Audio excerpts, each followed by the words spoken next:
ជាមួយគ្នានេះគឺព្រះភិក្ខុចន្ទធម្មោងែតប៊ុនឆៃបានលើកជាសំណួរសួរថាតើបុណ្យគេប្រើពាក្យថាវិញ្ញាណក្ខន្ធឧទ្ទិសយ៉ាងហ្នឹងត្រូវឬខុសហើយឧទ្ទិសប្រើពាក្យយ៉ាងណាទៅត្រូវព្រះសម្មាសម្ពុទ្ធព្រះអង្គទ្រង់សម្ដែងហើយនៅក្នុងតរោកតសូត្រថានេកាលបាយនិងទឹកនិងបង្អែមនិងចង្អាបដល់ល្មមក្រាន់គឺពួកញាតិចូលទៅតាំងទុកហើយគឺតាំងទុកតម្កល់ក្នុងទីចំពោះព្រះភ័ក្ត្រព្រះសង្ឃនឹងហើយក៏គួរឧទ្ទិសនៅកុសលនឹងថាអ៊ីទាំងវោញាតិណងហោតសុខេតាហន្តញាតិយោនឹងព្រះអង្គបរៀនហើយតាទាននេះចូលមានដល់ញាតិទាំងឡាយសូមញាតិទាំងឡាយរបស់ខ្ញុំចូលជាអ្នកដល់នៅសេចក្តីសុខប៉ុណ្្នឹងឯងទាំងតកតងជាមួយនឹងតក្ខណានុបទានការឧទ្ទិសគឺជាការចែករំលែកនៅចំណែកបុណ្យនេះជាវោហានៃពាក្យសម្រាប់និយាយហើយចំពោះពពួកញាតិទាំងឡាយមានតួនាទីមួយយ៉ាងគឺបត្តានុមោទនាគឺត្រេកអរនៅចំណែកបុណ្យមិនមែនមានន័យថាទទួលបុណ្យនោះទេអញ្ចឹងដែលយើងទម្លាប់ជាប់ជាតំណតមកថាឧទ្ទិសចំពោះវិញ្ញាណក្ខន្ធនឹងបើថាដោយមិនដឹងអានឹងវាល្មមដែរទេតែបើដឹងហើយនៅតែថាអានឹងទៅឈ្មោះថាជាការខុសពិតបើដឹងហើយនៅតែធ្វើអានឹងវាចូលទៅមានការមានអ្នកការប្រកាន់មមតាមពិតវិញ្ញាណក្ខន្ធគឺជាបរមត្ថសច្ចៈគេមិនមែនសម្រាប់និយាយគ្នាទេខណ្ឌទាំងអស់មាន5ទាំងមានរូបខណ្ឌមានវេទនាខណ្ឌមានសញ្ញាខណ្ឌសង្ខារខណ្ឌវិញ្ញាណខណ្ឌដូច្នេះពពួកសត្វទាំងអស់មិនអាចរស់នៅជាមួយតែវិញ្ញាណខណ្ឌមួយកើតទេកើតជាស្អីក៏ដោយក្នុងការកើតឡើងនៃសត្វលោកនីមួយជាពិសេសនៅក្នុងបញ្ចវោការភពនឹងត្រូវមានរូបត្រូវមានវេទនាត្រូវមានសញ្ញាត្រូវមានសង្ខារត្រូវមានវិញ្ញាណគឺគ្រប់មកកផ្លេមកហ្នឹងហើយដូចជាពពួកប្រែតដែលត្រូវស្រេកឃ្លានហ្នឹងដោយសារអីដោយសារមានរូបខណ្ឌប្រសិនបើអត់មានរូបខណ្ឌទេសេចក្តីស្រេកឃ្លានអត់មានទេពីព្រោះសេចក្តីស្រេកឃ្លានហ្នឹងវាបៀតបៀនរាងកាយនិយាយតាមធម៌អ្វីដែលធ្វើឲ្យមានការស្រេកឃ្លានហ្នឹងគឺបាចកតេជោដែលកើតអំពីកម្មហ្នឹងវាដុតកម្ដៅនៅសាច់កាពះនិយាយតាមភាសាពេទ្យគេហៅថាអាស៊ីតណាជាតិអាស៊ីតហ្នឹងដែលសម្រាប់ដុតរំលាយនៅអាហារហ្នឹងហើយប្រសិនបើមានតែចិត្តតទេវិញ្ញាណតទេបានអីឃ្លានទេហ្នឹងហើយដូចពពួកប្រែតដែលថាឃ្លានអីអញ្ចឹងបើអត់មានរូបរាងកាយបានស្អីឃ្លានដូចមនុស្សយើងកាត់តែកាពះចេញមកបើដឹងថាឃ្លានមានណាដូចជានៅថៃអាត្មាការទៅព្យាបាលញោមប្រុសញោមម្នាក់ហ្នឹងកាត់កាពះចេញដល់កាត់កាពះចេញក៏អត់ដែលមានអារម្មណ៍ថាឃ្លានទេគេបញ្ចូលអាហារបន្តិចរហូតបញ្ចូលហ្នឹងគាត់ទៅបញ្ចូលឲ្យរស់ទេប៉ុន្តែសួរតែខ្លួនគាត់ដឹងអារម្មណ៍ថាឃ្លានអត់ទេអស់កាពះឡើងឃ្លានហើយកាពះជារូបឬក៏ជាចិត្តជារូបប៉ុន្តែដោយសារចិត្តអាស្រ័យនឹងកាពះហ្នឹងទៅចិត្តហ្នឹងដឹងថាឃ្លានពេលយើងដេកលក់ឈឹងទូបីកាពះហ្នឹងវាចិត្តអស់អាហារក៏ដោយប៉ុន្តែមโนវិញ្ញាណហ្នឹងវាអត់ធ្វើការទេវាមានតែប្រវាំងទៅទេក៏អត់ដឹងថាឃ្លានដែរដល់ភ្ញាក់ឡើងហ្មងបានដឹងថាហេវដូចជាព្រះអរហន្តលោកចូលនិរោធសមាបត្តិលោកចូលនិរោធសមាបត្តិហ្នឹង7យប់7ថ្ងៃសរីរាង្គនៅដើរធម្មតាអញ្ចឹងប៉ុន្តែលោកអត់ដឹងថាឃ្លានទេពីព្រោះអីរងាប់នៅចិត្តសង្ខារដល់រងាប់មโนវិញ្ញាណនឹងបាត់រងាប់ចិត្តនឹងបាត់ទៅចិត្តវាអត់ធ្វើការអត់ដឹងឃ្លានទេដល់តែចេញពីនិរោធមកវិញបានដឹងថាឃ្លានបានទៅរកបណ្ឌបាទៅអញ្ចឹងវាអាស្រ័យគ្នាចិត្តហើយនឹងរូបនឹងដូចជាបច្ឆេះនឹងអណ្ដាតភ្លើងអញ្ចឹងអណ្ដាតភ្លើងមិនអាចឆេះដោយគ្មានបច្ឆេះបានទេណាដូចជាវិញ្ញាណក្ខន្ធនេះ vì lên tới nơi không ạ rùa bọc rôm ấy đại tăng nơi đòi ẩm nà chiên hai mình miên vinh nhân cục con này chạ khẩu vinh nhân có khâm yên sau ta vinh nhân có khâm yên thiên là vinh nhân có khâm yên chiêu và hai vinh nhân có khâm yên ca giờ vinh nhân có khâm yên đây nơi không ạ rùa bọc rôm nâng miên tay buộc mình nô vinh nhân hay nâng buộc khẩu vàng ấy nâng miên đây lại thụy bánh chạ vinh nhân nâng mình nô thiệt ọt miên nơi không phục vụ ạ rùa bọc rôm thế chẳng ọt miên đăng khliền đăng ấy thế còn mình chăm bạch ô tư bon nè chẳng ban chỉ sạch nó về miền pia tha atis miền là cài miền cái các bạn tây dương mờ ắt khơi để phục vụ prai để chẳng chẳng chấm nói tây muối xong mà cả na tham mình là dây ấy trâu này bên là dây là mồm nhận dùng bị trà na tới vô thà tới dương cu ở tư chấm cua tay vì nhiên là khăn tết bờ prai miền ru đài họ đôi nông tè rau cột ở sốt nắng bọn sần đanh thá tệ rau cột đê sốt tật thân tệ sân tệ sang khe đã kê sa chật phê ở bìa ha sốt tật thân tệ a quan thoa nợ sạc cắn khả rằng bộ prai từng lái một hai căn tè này nhiệt đòi kích tha chịp tè rồi bọc luôn chân sấy để chọn chăm nó sành nhà khẩn sành nhà ca chọn chăm chân vì nhiên năng miên tu nợ ti tại muối cứ vị chiên này nè lẹ khả năng cứ đăng à rom con đẹp này chọn chăm nợ lơ sành nhà khăn chân dương ở tư trong pua tây vì nhiên muối trừ ọt anh nên mình tôi phải chăng cha ấy thế phân là thay dương kịch từng ọt nè hay cóព្រះសម្មាសម្ពុទ្ធព្រះអង្គទ្រង់ត្រាស់សម្ដែងហើយព្រះអង្គតេះដៀលទៀតដូចជាភិក្ខុមួយអង្គជាកូនរបស់នាយព្រានសំណាញ់លោកយល់ថាមនុស្សទាំងអស់ពេលដែលស្លាប់នឹងខណ្ឌ4ត្រូវបែកធ្លាយអស់ប៉ុន្តែមួយគឺវិញ្ញាណនឹងទៅកើតទៀតមនុស្សច្រើនណាស់យល់អញ្ចឹងហើយលោកយល់អញ្ចឹងលោកនិយាយអញ្ចឹងភិក្ខុដតីដាស់តឿនលោកអត់ស្ដាប់ភិក្ខុដតីថាអវសោចេះមកពីណាទេស្ដាប់ធัวទៅលឺអញ្ចឹង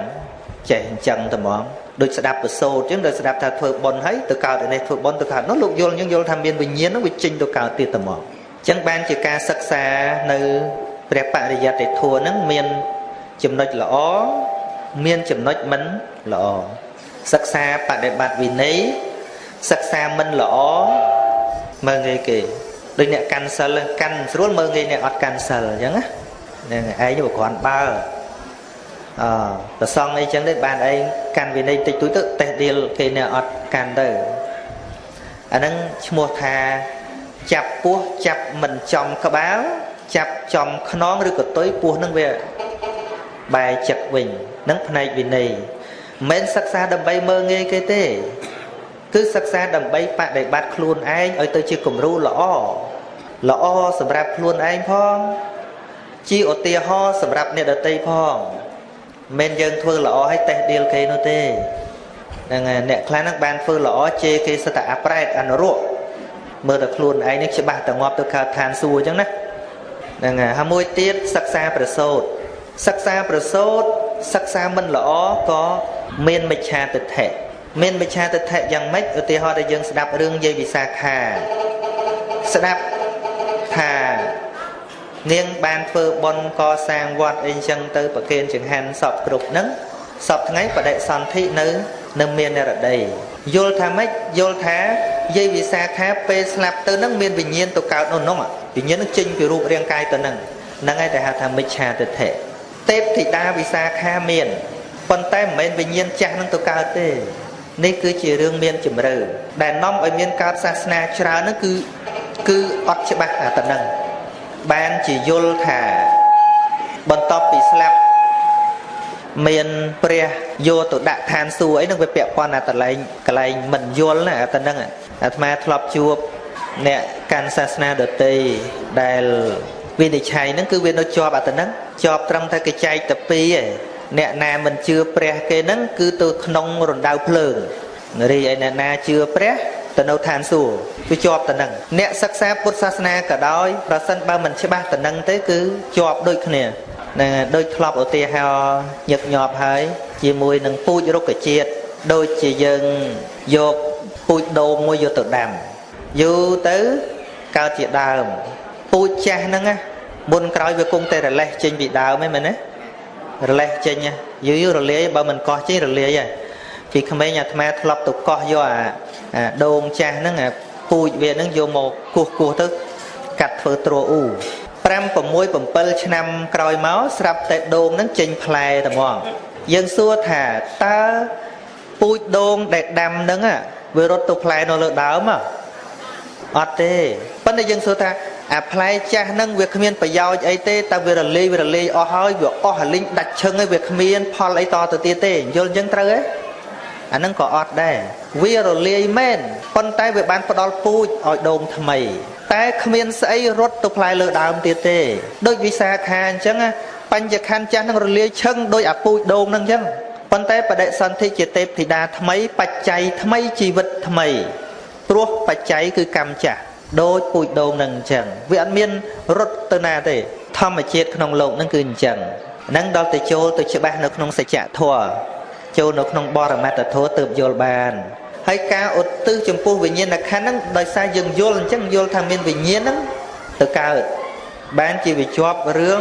ឧទ្ទិសចំពោះវិញ្ញាណក្ខន្ធហ្នឹងហើយវាពាក់ព័ន្ធពីរឿងខ្មែរយើងពីមុនមកកាន់ព្រហ្មញ្ញសាសនាផងដោយយល់ថាណាគោរពប្រព្រំទៅប្រព្រំយកវិញ្ញាណទៅនៅឋានសួគ៌ចឹងហើយបានជាមានពាក្យថាគោរពវិញ្ញាណក្ខន្ធអីចឹងណាវាជាប់ជាតំណតមកអាត្មាមិនជាថាអីទេប៉ុន្តែថាកណាលោកសួរចង់ដឹងខុសត្រូវបើវាញែកទៅប៉ុន្តែពេញចិត្តនិយាយមិននិយាយចឹងទៅឲ្យតែប្រែតស្ដាប់បានប៉ុន្តែលោកប្រែតអត់ចេះអភិធម្មអត់ស្គាល់វិញ្ញាណក្ខន្ធនោះស្អីទៀតមែនទេនៅពេលនោះព្រះសម្មាសម្ពុទ្ធព្រះអង្គហៅភិក្ខុនឹងមកញាតិញោមចង់ច្បាស់បើកមើលបត្រៃបិដកលេខ22ចាប់ពីទំព័រ150ឡើងទៅឈ្មោះតណ្ហាសង្កយៈសូត្រនឹងច្បាស់ពីរឿងថាតើតែយល់ថាវិញ្ញាណទៅកើតទៀតនឹងវាយ៉ាងម៉េចព្រះអង្គហៅមកព្រះអង្គសួរថាមនាលភិក្ខុឬថាអ្នកនិយាយថានៅពេលដែលសត្វស្លាប់នឹងរូបវេទនាសញ្ញាសង្ខារបែកធ្លាយប៉ុន្តែមានវិញ្ញាណជាសសតិវត្ថុនឹងទៅកើតទៀតអ្នកយល់អញ្ចឹងបកណាព្រះអង្គយល់អញ្ចឹងមែនអ្នកចេះអញ្ចឹងមកពីណាទេស្ដាប់ធម៌ព្រះអង្គទៅយល់អញ្ចឹងតែហ្មងវាអញ្ចឹងដែរណាស្ដាប់ធម៌មិនមែនចេះតែយល់ត្រូវទេណាដល់ពេលអញ្ចឹងព្រះអង្គតេះដៀលមនាលមោខៈបរោះនឹងមានន័យថាបរោះតទេមកជួបព្រះអង្គហើយតទេចេះគ្មានបានអីបន្តិចហេតុអ្វីបានជាអ្នកពោលមួលបង្កាច់តថាគតអញ្ចឹងបើយើងយល់ពីណាមកអាហ្នឹងព្រះអង្គមិនថាមួលបង្កាច់ទេប៉ុន្តែភិក្ខុនេះថាខ្ញុំស្ដាប់ធម៌ព្រះអង្គយល់អញ្ចឹងព្រះអង្គថានឹងមួលបង្កាច់ព្រះអង្គហើយអ្នកបានជីករំលើងនៅរឹសនៃកុសលរបស់ខ្លួនឯងហើយមិច្ឆាទិដ្ឋិនេះវាមិនមែនមិច្ឆាទិដ្ឋិដែលនាំទៅនរកទេមិច្ឆាទិដ្ឋិដែលនាំទៅនរកនោះវាតើមិនឆ្វេងហ្មងអាហ្នឹងប៉ុន្តែមិច្ឆាទិដ្ឋិនេះគឺចាត់ចូលនៅក្នុងសក្កាយទិដ្ឋិវាបិទតែព្រះនិព្វានមិនមែនថាឲ្យតែអ្នកយល់ថាមានវិញ្ញាណទៅកើតទៀតនោះសត្វធ្លាក់នរកមិនមែនទេអាការយល់ថាមានខ្លួនមានសត្វហ្នឹងវាបាំងនៅសច្ចធម៌មិនអាចឲ្យឃើញនៅព្រះនិព្វានតែមិនជាបច្ច័យឲ្យដាច់កម្មបត្តិឬក៏ធ្លាក់នរកប្រែតអីទេនឹងអញ្ចឹងបានព្រះសម្មាសម្ពុទ្ធព្រះអង្គសួរភិក្ខុទាំងឡាយដែលនៅចិត្តនោះថាមនាលភិក្ខុទាំងឡាយតើតថាគតធ្លាប់សម្ដែងយ៉ាងនោះដែរឬទេសម្ដែងថាបន្ទាប់ពីស្លាប់មានវិញ្ញាណទៅទៀតនោះតថាគតធ្លាប់សម្ដែងចឹងអត់ថាអត់ទេក្រែងតថាគតសម្ដែងថាធម៌ទាំងឡាយកើតមានព្រោះមានបច្ច័យមិនដូច្នោះឬក្រាបទូលព្រះអង្គចឹងមែនហើយយើងស្ដាប់ប្រសងស្វាតជ័យមើលញាតិញោមអនិច្ចាវតសង្ខារាឧបាទវេយធម្មិណោឧបច្ចិត្វានិរច្ឆន្តិទេសង្វូបសមោសុខោសង្ខារធម៌ទាំងឡាយមិនទៀងមែនពិតមានកិរិយាកើតនិងរលត់ទៅវិញជាធម្មតាប្រសិនបើយើងយល់ថាវិញ្ញាណនឹងវាអត់រលត់ឲ្យទៅកើតទៀតវាប្រឆាំងជាមួយធម៌នឹងបាត់ញាតិញោមចាណាមើលពាក្យថាសង្ខារធម៌ទាំងឡាយហ្នឹងក្រៅពីព្រះនិព្វានហើយនឹងបញ្ញត្តិចេញបញ្ញត្តិអត់មានការកើតរលត់និព្វានក៏អត់មានការកើតរលត់រូបវេទនាសញ្ញាសង្ខារវិញ្ញាណគឺជាសង្ខារធម៌មិនមែនសង្ខារធម៌តែរូបវេទនាសញ្ញាទេវិញ្ញាណក៏ជាសង្ខារធម៌ដែរវិញ្ញាណក៏ជាធម្មជាតិកើតរលត់ចឹងក៏ប៉ុន្តែវាបច្ច័យតគ្នាហ្នឹងហើយអញ្ចឹងបានជានៅក្នុងមហាបដ្ឋានមានពាក្យថាអនន្តរបច្ច័យអនន្តរបច្ច័យហ្នឹងគឺថាជាធម៌មួយដែលកើតឡើងហើយវារលត់ទៅជាបច្ច័យឲ្យធម៌មួយទៀតកើតឡើងដោយមិនមានចន្លោះ ធัวណាមួយមកកើតតលរបស់វាទេសូម្បីតែមគ្គផលក៏ជាធัวដែលកើតរលត់ដែរលោកុត្តរចិត្តណាលោកុត្តរមគ្គលោកុត្តរផលក៏ជាសង្ខារធัวដែរដូចដែលយើងសូត្រថាគឺថាកាលបើអរិយមគ្គកើតឡើងហើយអរិយផលក៏កើតក្នុងលំដាប់គ្នាមិនបានយឺតយូរឡើយអញ្ចឹងមានន័យថាអរិយមគ្គកើតឡើងហើយរលត់ឈឹងរួចទៅអរិយផលកើតឡើងបើអរិយមគ្គមិនរលត់អរិយមគ្គចិត្តណាបើវាអត់រលត់បានស្អីឲ្យផលកើតឡើងគឺវាបន្តគ្នាអញ្ចឹងបន្តដោយចិត្តបុណ្យនិងចិត្តបាបគឺជាចិត្តផ្សេងពីគ្នាតែវាកើតនៅក្នុងវត្ថុតែមួយគឺហតិយវត្ថុវាអត់ដែលកើតដំណាលគ្នាទេអត់ដែលកើតដំណាលគ្នាកើតទេពេលកុសលចិត្តកើតអកុសលចិត្តអត់កើតពេលអកុសលចិត្តកើតកុសលចិត្តក៏អត់កើតដែរប៉ុន្តែពេលកុសលចិត្តកើតតើអកុសលចិត្តទៅនៅឯណាថាអត់មាននៅឯណាទេនៅពេលដែលវាប៉ះចំណៃវានឹងរើឡើងហើយញាតិញោមធ្លាប់កេះនេះឆិតមុននឹងកេះទៅភ្លើងនៅឯណាអត់មានទេដល់តែវាប៉ះបច្ច័យទៅវាចេញជាភ្លើងសំឡេងចឹងដែរមុនអាត្មាទះដៃសំឡេងនៅឯណាអត់មានទេកាលណាទះវាចេញមកអត់មាននៅឯណាទេវិញ្ញាណហ្នឹងព្រះអង្គប្រៀបដូចជាឫស្សីពីរដែលយកមកគួតគ្នា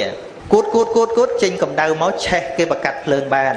ប៉ុន្តែសួរថាមុននឹងវាប៉ះទៅវានៅឯណាថាអត់មានទេដូចចក្ខុវិញ្ញាណអញ្ចឹងពេលយើងដេកលក់ឈឹងអត់មានចក្ខុវិញ្ញាណទៅសងំនៅឯណាទេទាល់តែរូបមកប៉ះកន្លងចក្ខុមានមនសិការៈក្នុងការមើលទៅកើតចក្ខុវិញ្ញាណទៅព្រះអង្គប្រៀបធៀបថាមនិលភិក្ខុទាំងឡាយដូចជាភ្លើងអញ្ចឹងវិញ្ញាណណាដូចភ្លើងអញ្ចឹងភ្លើងណាដែលឆេះពីអាចគោគេហៅថាភ្លើងអាចគោភ្លើងណាឆេះពីអង្កាមគេហៅថាភ្លើងអង្កាមភ្លើងណាដែលឆេះពីអុសគេហៅថាភ្លើងអុសភ្លើងណាដែលឆេះពី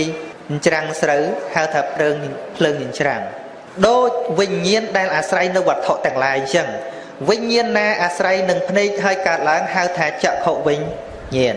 វិញ្ញាណណាអាស្រ័យនឹងតិចហើយកើតឡើងហៅថាសោតវិញ្ញាណវិញ្ញាណណាអាស្រ័យនឹងច្រមុះហើយកើតឡើងហៅថាឃានវិញ្ញាណវិញ្ញាណណាអាស្រ័យនឹងអណ្ដាតហើយកើតឡើងហៅថាជីវហាវិញ្ញាណវិញ្ញាណណាអាស្រ័យទូទាំងកាយហើយកើតឡើងហៅថាកាយវិញ្ញាណឃើញទេប្រសិនបើអត់តិចអត់មានសោតវិញ្ញាណប្រសិនបើអត់ភ្នែកក៏គ្មានចក្ខុវិញ្ញាណបើអត់ច្រមុះក៏គ្មានឃានវិញ្ញាណបើអត់អណ្ដាតក៏គ្មានជីវហាវិញ្ញាណបើអត់រូបរាងកាយក៏គ្មានភាពក្តៅត្រជាក់អត់មានកាយវិញ្ញាណទេឃើញទេញាតិញោមអភិធម្មជាស្អីធัวជាស្អីមិនរឿងខ្លួនយើងហ្នឹងមនុស្សមិនតន់ស្លាប់ផងបែកกระดาษត្រជាបាត់មួយជីវិតអត់ដែលលឺអីទេចុះតម្រុំតែមនុស្សងាប់ដុតខ្ទេចបានស្អីលឺប្រសើរផុតលោកា